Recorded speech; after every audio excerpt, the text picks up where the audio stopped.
não tem nunca nem força, nem altura, nem nobreza para fiscalizar o governo. O Parlamento vive, como é que eu digo, é um refém da maioria. A maioria é sempre, qual que seja socialista ou social-democrata ou o que for. A maioria domina o Parlamento e impede que haja comissões de fiscalização, comissões de controlo, comissões de inquérito. E olha assim em volta, não temos um Conselho de Estado, como em certos países que têm um Conselho de Estado. Nós também temos. Mas este Conselho de Estado é o Conselho do Presidente da República. Não é um Conselho de Estado como a Inglaterra, como em França, por exemplo, que tem uma outra funções e que tem funções... Constituição. Não temos um Senado, não temos uma segunda Câmara, não temos uma Câmara de Lordes. O Tribunal de Contas que poderia ter, mas não tem competências suficientes, não tem meios, não tem pessoas e não tem poderes suficientes. E depois vê-se, a sociedade é tão fraca. Está a falar da sociedade civil. As instituições públicas e a sociedade civil são tão fracas que os governos fazem o que lhes apetece em Portugal. A propósito... Mas deixa-me, desculpe, não se esqueça do que vai dizer. A mim impressiona-me, tu não vês um político no ativo que critique o aumento de uma despesa. Os políticos não têm capacidade para afirmar que uma despesa não deve ser executada. Nós caminhamos para a falência sem um ai de nenhum político no ativo. Eu não me lembro de um deputado, de um ministro, de um ex-ministro, fosse quem fosse. Ninguém assinalou a nossa trajetória para a parede. Isto significa desqualificação, falta de estudo. Porque estes problemas não se estudam comparando o trimestre anterior com o trimestre que vem. Isto estuda-se com 5 anos, 10 anos para se perceber a evolução. Analisar os projetos, antes de um grande projeto se fazer, de uma grande autoestrada, de uma grande barragem, do que quer que seja que custa muito dinheiro, faça-se uma análise, mas não é uma análise feita pelos próprios. O caso da OTA, o caso do aeroporto, para mim é fantástico. Porque o caso do aeroporto é uma espécie de resumo condensado. Um governo, durante um tempo, disse tem que ser na OTA. E pôs toda a gente a estudar e a ser, sim senhor, se um burros com orelhas a abanar, tem que ser na OTA. Gastaram-se milhões e milhões de euros nesses estudos. E num dia, em 24 horas, não. As mesmas pessoas, as mesmas empresas, as empresas fazem o que se lhes pede. Claro. Se eu pedir a uma empresa pneus, ela vende-me pneus, eu compro os pneus. Se eu pedir a uma empresa um estudo, faz favor de provar que tem que ser na OTA, ela diz-me que sim. Depois vou pedir à mesma empresa, faz favor de provar que tem que ser em Alcochete, ela diz que sim. Ora bem, a pobreza portuguesa, tanto é na pobreza do dinheiro, na pobreza das competências, certamente, mas é pobreza na competência de fiscalização e de avaliação, na competência de inteligência técnica e científica capaz de avaliar os projetos antes de eles serem gastos. Porque quando agora há autoestradas a mais que não têm carros suficientes, isto devia ter sido analisado antes, não era depois. Quando se fizeram os estados de futebol, devia ser analisado antes, saber se valia a pena fazer aquilo, àquele preço, daquela maneira. Se as parcerias público-privadas, todas elas tinham uma justificação naquele tempo, naquela maneira, com aquele calendário. Nós daqui a 10 ou 15 anos vamos estar por aqui a pagar milhares de milhões com as parcerias que ainda não, cujos custos... Mais gente e tal. É uma gestão política, económica e financeira muito focada no presente. No presente, no ganho imediato, no show-off, na exibição imediata de que nós estamos a fazer. E na falta de estudo. Na falta de estudo, na falta de preparação e na incompetência, técnica e científica do Estado. O Estado português, há 50 anos, tinha bastante competência técnica e científica para o que era. Hoje não tem. Porque o que é fino hoje, o que é bom, é encomendar aos escritórios de advogados, encomendar às multinacionais americanas, inglesas, alemãs ou francesas, às empresas privadas que vão fazer como é que se diz, auditorias e consultorias, e todo esse mundo passou para o privado. O privado que quer é fazer negócios. Claro. Um privado não se importa particularmente em saber se há automóveis a passar na autoestrada das Beiras ou não. Se eu quero fazer uma autoestrada das Beiras, arranjo as empresas e os escritórios que me demonstrem que é bom fazer lá. Foi esta inversão da inteligência do Estado que é incapaz hoje de tomar decisões sobre todos os projetos importantes que são feitos desta maneira. Eu há bocado ia remeter para uma questão que de certa forma se cruza com aquilo que ambos têm estado a dizer. O António Barreto refere que o Tribunal de Contas tem falta de poderes, podia fazer mais. Estamos agora perante uma crise que envolve um banco, o Banco Espírito Santo, em que se fala muito da supervisão. Vai haver uma comissão de inquérito. como é que ambos olham sobre esta questão que a mim me parece relevante. Nós tivemos durante 3 anos com a Troika em Portugal, com técnicos diariamente em Portugal, temos um Banco Central Europeu e o cidadão comum não percebe o que é que estas pessoas tiveram a fazer, porque se lhes escapou da vista muita coisa, não é? Mas não é só isso, Judite. Mais impressionante que isso, uma obra é contratada por 100. Na prática chega a custar 8 vezes mais. 8 vezes mais. E em média, na média de todas as obras, são 100%. Contrata-se por 100, custam 200. Bom, eu pergunto, o que é que acontece a isto? Nada. Não acontece coisa nenhuma. Não vejo nunca anunciado. E o perigoso disto é que não há nenhuma entidade que se destine a salvaguardar a sanidade financeira do Estado. Como se viu, não aconteceu nada. O Tribunal Constitucional, a Inspeção-Geral de Finanças, mais o Tribunal de Contas, mais os deputados. Nunca visto um deputado, tu estiveste lá há muito tempo, levantar-se para dizer, ou sei lá, não gaste esse dinheiro. A que propósito é que vai gastar isso? De repente, nós obtemos esta notícia. Madeira devia 8 mil milhões, ou 9, não sei o quê. Os municípios, 10 ou 11 mil milhões. As PPPs, 30 mil milhões. As empresas públicas, 30 mil milhões. As SWAPs, não sei quantos mil milhões. Quer dizer, de repente, isto esteve tudo escondido. Ninguém deu por isso. As empresas públicas, já falei delas.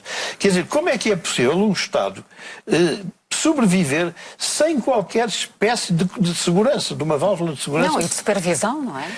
Eu não sei o que é que lhe chama. Supervisão, avaliação prévia. Até porque não, uma coisa que existiu durante uns anos, eu ainda sofri disso, que era o visto prévio. Quer fazer uma despesa importante, tem que ter um visto prévio do Tribunal de Contas ou de outras entidades. Um visto prévio que não deveria ser só para avaliar da legalidade da despesa. Vai gastar tanto, se eu tenho esse tanto para pagar, sim senhor. Não é só isso, é também as condições contratuais. Porque as obras a mais são terríveis. Há obras a mais que o Estado pagou. Eu lembro do Centro Cultural de Belém, por exemplo. E aquela Casa da Música no Porto. São verbas que multiplicaram por 10, 12, 15, 16, porque obras. E já se sabia. A entidade promotora já sabia que aquilo ia custar muitíssimo mais caro, mas que assim podia passar e iam passando as coisas. O que você diz em relação ao banco, eu não conheço o dossiê do Espírito Santo, acho que ninguém conhece. Do banco que a Judite falou agora. Acho que ninguém conhece. É surpreendente. Alguém andou a enganar toda a gente durante muito tempo. Quem? Eu não sei quem é que andou a enganar. Quem é que foi enganado? Porquê? Mas é verdade que a União Europeia teve cá os seus representantes, o Fundo Monetário teve cá os seus representantes. O Banco Central Europeu. O Banco Central Europeu. Ou quiseram ser enganados, ou foram enganados e não perceberam porquê. É estranho, não é? É muito estranho. Foram feitos e, testes aliás, de stress. é das coisas que eu tenho... aos bancos portugueses. Confesso-me pessoalmente, como é que é possível que nos últimos 10 ou 15 anos, com bancos, já houve 3 ou 4 casos gravíssimos. Sim, todos eles muito Então onde é que está o Tribunal de Contas, onde é que está o Banco de Portugal, onde é que está a fiscalização económica, a fiscalização financeira, as entidades europeias, onde é que está isso tudo? A mim, apesar de tudo... Ou então, no mundo banqueiro português, há uma especialização para a aldrabice. Quem é que fiscaliza os dinheiros do Estado? Quem é que controla e fiscaliza os dinheiros do Estado? Ninguém. O que é muito mais grave. Foi por aí que começamos. Nós estamos preocupados, porque o Banco de Portugal... Foi por aí que começamos, Tribunal de Contas, Banco de Portugal mais uma vez, Parlamento, inspeções, instituições calhadas para isso. Mas, António, hoje que a sociedade, a Judite, enfim, também teve sensibilidade para perceber isso, mas... Perante o BES nós temos sensibilidade, talvez porque é uma coisa pequena que está junto de nós.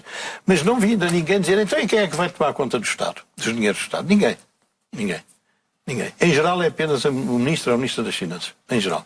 Não há deputado, não há Presidente da República, não há Ministro, não há coisa nenhuma que diga, não, essa despesa não se justifica. Em Portugal, gastar o dinheiro do Estado, eu costumo dizer que quando há um dinheiro do Estado aí a voar, há sempre uma mão que o agarra. Eu disse isso. Acho que a procura deveria ser... É que ninguém ainda quis institucionalizar uma solução. A procura deveria ser... Isto à vista de curto prazo. À vista do curto prazo é pensámos novamente no visto prévio, na avaliação do visto prévio, não só da sua legalidade, mas também da sua honestidade económica, da sua viabilidade económica, que a obra serve para alguma coisa, vai ter algum proveito, vai ter algum retorno, na avaliação por instituições novas que for necessário criar, nacionais ou internacionais, mas nós temos que zelar no futuro para que não se repitam os últimos 10, 15, 20, 30 anos, que foi gastar a tipa forra. Sabes que para isso contribuiu uma realidade que convém falar. É que antigamente o Estado gastava dinheiro nosso. E hoje o Estado gasta euros. Não, isto é diferente. Agora deixa-me Quando a dizer gente uma esteve no coisa. governo, eu tenho particular sensibilidade por isso, porque a gente não tinha restrições em escudos. E, portanto, podia-se aumentar os salários ou as pensões, o que fosse, porque o Estado fazia sempre escudos. Desde que nós só temos euros. É que o problema é muito complicado e ainda ninguém deu por isso. Mas então, deixa-me agora ver este problema. Eu sei que tu estás já sempre tiveste, aliás, dúvidas relativamente ao euro, e que recentemente já disseste mesmo que talvez seja melhor sair. Não sei se foi tão definitivo. Não foi tão definitivo. Não, eu digo que se calhar vamos lá parar. Ok, mas não é isso que não é polémica, é essa polémica que eu quero. É outra. Eu era favorável ao euro. No princípio. E cheguei a escrever um pequeno trabalho, um pequeno livro, um trabalho que o ministro Sousa Franco encomendou a vários académicos, incluindo a mim próprio, sobre as condições sociais, e eu era favorável ao euro. Eu devo dizer que a razão essencial não eram razões económicas, que eu não conhecia o suficiente, além das razões privadas, que é poder ir à Espanha ter o mesmo dinheiro, poder ir à França ou à Itália com as mesmas notas, mas isso não tem qualquer espécie de importância. Eu era favorável à adoção do euro como moeda portuguesa, porque achava que isto punha ordem nas finanças portuguesas. E que as entidades europeias, nomeadamente ingleses e alemães, que vinham tomar conta das finanças, iam impedir que a demagogia em Portugal, que a demagogia continuasse no orçamento através do Estado, que a demagogia eleitoral e política continuasse a reinar. Foi o meu maior engano. Um dos maiores enganos da minha vida. Porque entramos no euro e durante 10 anos ou 12 anos, continuou-se com a mesma irresponsabilidade, a mesma demagogia, com a colaboração europeia. Seja a colaboração da União, seja a colaboração da banca ou dos países que exportavam para nós. Porque o crédito era fácil, vender coisas era fácil, e emprestávamos o dinheiro para comprarmos os produtos. Já e incentivavam-nos a gastar. Sim. O que você disse há bocado é gravíssimo, Judite, a propósito da troca relativamente ao banco. Agora vou esquecer o efeito do banco. É que eu não me importo, nos anos futuros, eu não me importo de perder ainda mais soberania. Desde que guarde a liberdade. Mas a soberania, nós já ficamos sem a maior parte da nossa soberania. Não temos soberania fiscal, como tu dizes, não temos soberania monetária. Mas eu preferia que a União Europeia tomasse conta mais seriamente das nossas finanças públicas e da nossa despesa e do nosso orçamento, com mais rigor. Agora, o primeiro preocupação que me vem logo à cabeça é o que você me diz. Mas então a Troika esteve cá durante 3 anos e deixou passar. E não viu tudo, ou não viu o que tinha que ver. Quer dizer, a instituição na qual eu gostava de confiar, ela própria me diz que talvez não saiba cumprir aquilo que tu propões. Henrique. As 3 instituições, não é? As 3. O que tu dizes, quem é que controla o Estado? É que aqueles lá fora não devem imaginar o caos que isto é em matérias de Mas dinheiro estiveram público. cá 3 anos. Estiveram cá 3 Não é anos, isso, com não é isso. dezenas Não é de isso. pessoas a trabalhar. Não, é que eu creio que num país evoluído não é concebível que os dinheiros do Estado não tenham uma fiscalização rigorosa. E aqui verifica-se que não há. Não há. Gastou-se os bancos. E isto só parou. Eu creio que você andou numas entrevistas com os banqueiros. Andei. No dia em que isto estourou, os ditadores pela banca a entrevistar os banqueiros. Sim, o pedido de resgate foi feito 24 horas depois da entrevista que eu fiz ao Ricardo Salgado. Pois, você vê, o governo caiu porque se descobriu que já não havia dinheiro. O estado pavoroso deste país. Mas esta mistura de, digamos, de internacionalização que trouxe perda de poderes. Eu, se estivesse no governo, já tinha vindo à televisão explicar o que é o governo de hoje. Nós tínhamos alfândegas, deixámos de ter-se. Agora as alfândegas estão na periferia da União Europeia. Agora, no interior não há. Nós tínhamos dinheiro nosso. O que é que significava? Fazíamos a quantidade que queríamos. Os juros que queríamos. A valorização e a desvalorização que queríamos. Não, tínhamos Soberania orçamental. Bom, e isto, o termos essa Mas muitos outros países também tinham isso. E a verdade é que entraram na zona euro e tiveram as suas contas controladas, não é? Mas sabe porquê que eu não fui assim muito rebelde com a entrada no euro, nem na CE? Eu desde então tive sempre por certo que os governos iriam modificar a nossa estrutura, a nossa administração pública, o nosso Estado. E isso é que não aconteceu. Não se fez nada do tempo da CE, porque nem era preciso, porque a desvalorização dos custos